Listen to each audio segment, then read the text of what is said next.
You look amazing. Congrats on your new movie.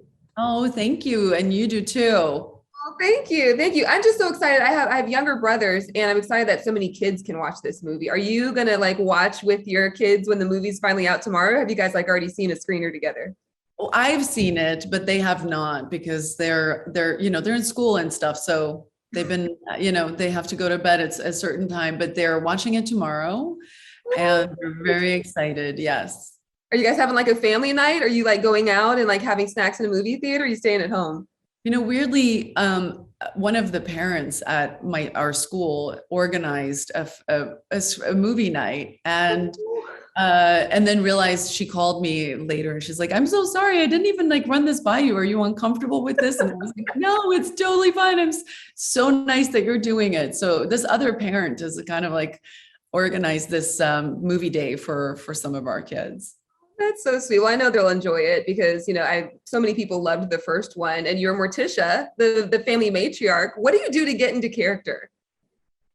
I think a lot of that legwork was kind of done on the first one. And so it was nice doing the second one, knowing that that stuff was kind of there already. We didn't have to like focus about that too much. But I think the just finding consistency in her voice and trying to figure out emotionally how to carry that, because she is somewhat dry. So I think that was the challenge, to just figure out how to make her emotional with sounding the way that she does. But I loved working with Conrad and having the challenge of not physically knowing what the character was going to do. All of these things make it a little different, makes you stand on your toes a little bit more. Yeah, I mean, would you say that voice acting is even more challenging than some of the action movies that you've done previously, and that like everything that you're doing is coming from your voice, and like you said, you've got to convey so much emotion, especially for a character who's a little dry. Yeah, I mean, it's just, I would say it's different. It's just very different. So you kind of have to, lean into the differences and kind of embrace that. And the sooner you do that, the more I think you can have fun with it, which is a huge part of making these movies too. That's when the life of the character really kind of comes out.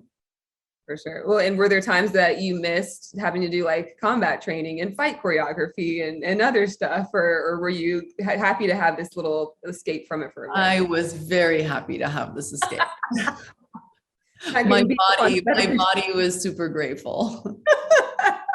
Oh my God, well, I'm glad for you. Well, and a lot of people have been talking about the new Mad Max prequel movie with Anya Taylor-Joy. She says she can't even think about stepping into your shoes because it cannot be done. Any advice for her, or what are your thoughts on her being in the prequel? Oh my gosh, no, she's got it. I'm just her cheerleader, and I'll be the first person to want to go and see it. I can't wait to see what she and George comes up with. I think she's incredible. Oh, good. Well, and so many people have also been talking about for years you and being a female Bond at some point. And I know you've addressed some of that. Some of people saying that they want you to be at the female Bond, and you've talked about some of the action movies that you've done. Tell me about like if there was a female Bond, who would you like to see in front of the camera? I've been interestingly reading some of the stuff that came out with what Daniel and Barbara Broccoli have been saying, and I tend to agree with them. I think the conversation comes from a good place, which is that we want more opportunity for women out there. But I think we have to be careful that we don't try and squeeze those opportunities out of existing things that I don't know how interesting that could be. We have to create more space for original material to kind of exist. And I understand where they're coming from. I think that we need more badass action movies for women. What I take from this conversation is there is a real hunger and a real need and interest to see women play more of these roles. And so we should listen to that and get people to make more of them. Yeah. So maybe not the answer. Maybe the answer isn't having a female Bond. Maybe it's just, making more roles like your Atomic Blonde role that so many people have loved and are looking forward to seeing more of. Tell me about what you're thinking about as you continue in that franchise. Well, I mean, it's a continuation of the story, so we know that, and we're working away on the script right now. The nice thing about that film is that she was such an enigma. Didn't really know anything about Lorraine Broughton, so it gives us a lot of room to go wherever we want to go with her. Yeah, I know people are thrilled to see it. And also thrilled about the holiday season that is upon us, the Halloween holiday season.